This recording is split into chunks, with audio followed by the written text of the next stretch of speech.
Vasudevaya. ॐ नमो भगवते वासुदेवाय। ॐ नमो भगवते वासुदेवाय। ॐ नमो भगवते वासुदेवाय। ॐ नमो भगवते वासुदेवाय।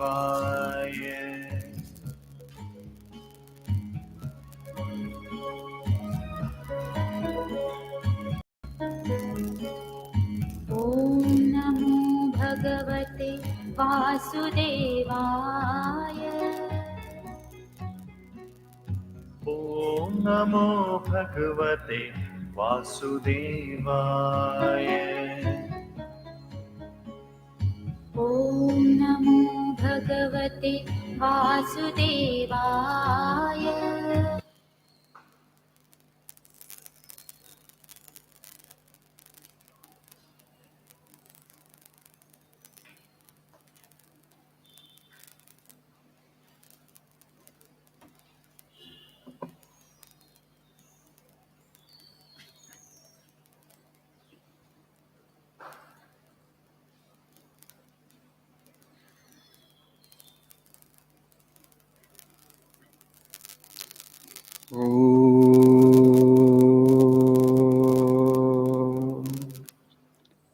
सहनावतु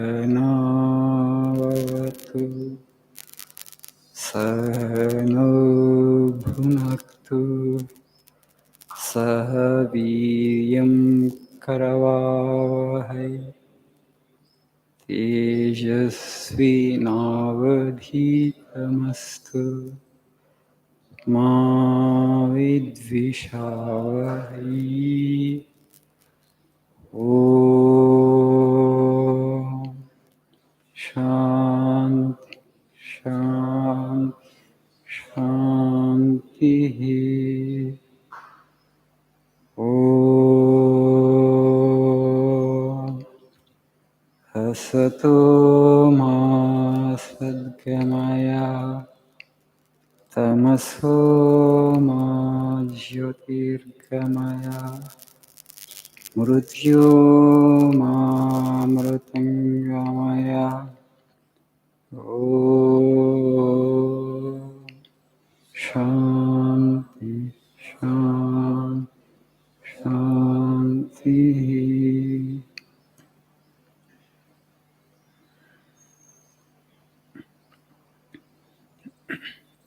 Good morning.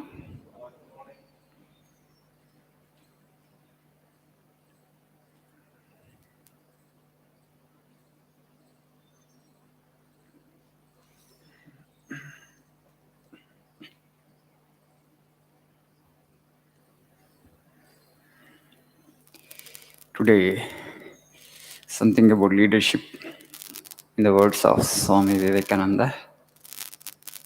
Please see page number 108.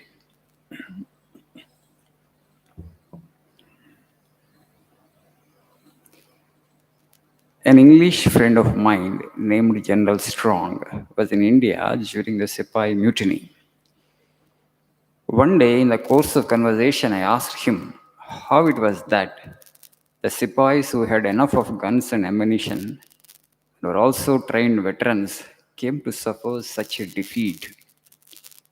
He replied that the leaders among them, instead of advancing forward, only kept shouting from a safe position in the rear, "Fight on, brave lads," and so forth. But unless the commanding officer goes ahead and faces death, the rest will never fight with heart. It is the same in every branch. A captain must sacrifice his head, they say. If you can lay down your life for a cause, then only you can be a leader. But we all want to be leaders without making the necessary sacrifice. And the result is zero. Nobody listens to us. You just see our society, everybody wants to become a leader. And without, having the leadership qualities. Sometimes, by accident, they become leaders. but they will not be able to command the respect of their followers for long. Now it will be kind of, Sri Ramakrishna used to give the example of water snake trying to eat the bullfrog. Okay, water snake's mouth is very small. Bullfrog is this big, but with small mouth it wants to swallow the bullfrog. Neither it can swallow nor it can let it go. It's trouble for both. Trouble for the snake and trouble for the frog also. Frog will not die and snake will not be able to swallow the frog. So most of the times his leaders and followers that kind of relationship. Okay, the follower they will not be able to leave the leader. Okay, leaders won't be able to command that true allegiance of the followers. There's a constant friction between the two. That's why Swami is saying you have to cultivate the leadership qualities. Why? The Sipai mutiny failed. You all study in history the reasons for the failure of the Sipai mutiny. 1857 సిపాయిలు తిరుగుబాటు ఎందుకు వైఫల్యం చెందింది చరిత్రలో మనకు ఒక పెద్ద important question అది ఎందుకు వైఫల్యం చెందింది some points are there if you read our history book what is mention there you know the sepoys the poor ammunition and there was no coordination. The ruling class of the day they did not participate. There was no nationalistic feeling. So there are many reasons are adduced, but Swamiji actually had this information from the British general himself. See, British, in fact, they were caught off guard. They did not expect this kind of revolt. It was sudden for them. They did not prepare for them. We could have won the battle. It could have been a decisive victory for India at that point of time. Had we won that battle in 1857, India would have won freedom in 1857 itself. India's course of history would have been completely different. But because the mutiny was failed, thereafter British never allowed him another kind of mutiny to happen. Okay, they were so alert. So they prevented all attempts, for any such and a second kind of attempt of that mutiny. And so we had to wait till 1947 to gain independence. Why it failed? Leadership was not there. The leaders were supposed to lead the contingents from the front, okay, stood behind and started shouting from behind, march on, brave lads, आगे बढ़ो आगे बढ़ो आगे बढ़ो. आप पीछे रहते हैं अब बाकी लोगों को आगे बढ़ो बोलते हैं. Who will go? Leader must be in the front, right? So they couldn't provide the necessary leadership. This way, the rest of the followers, like when contingents, the army, did not fight with heart. It is the same in every branch, Swamiji says. A captain must sacrifice his head. A leader must be prepared to sacrifice his head. Then only you can be leader. But when you are, so concerned about your own life, but you want to put others' lives at risk, and then you can't be a great leader. Alexander the Great, they say, actually, he won so many battles, so many battles. He started off on his world conquering expedition at the age of 19. From 19 to 32 till he died. Okay, practically almost every 2 months he fought a battle, but never he lost a single battle.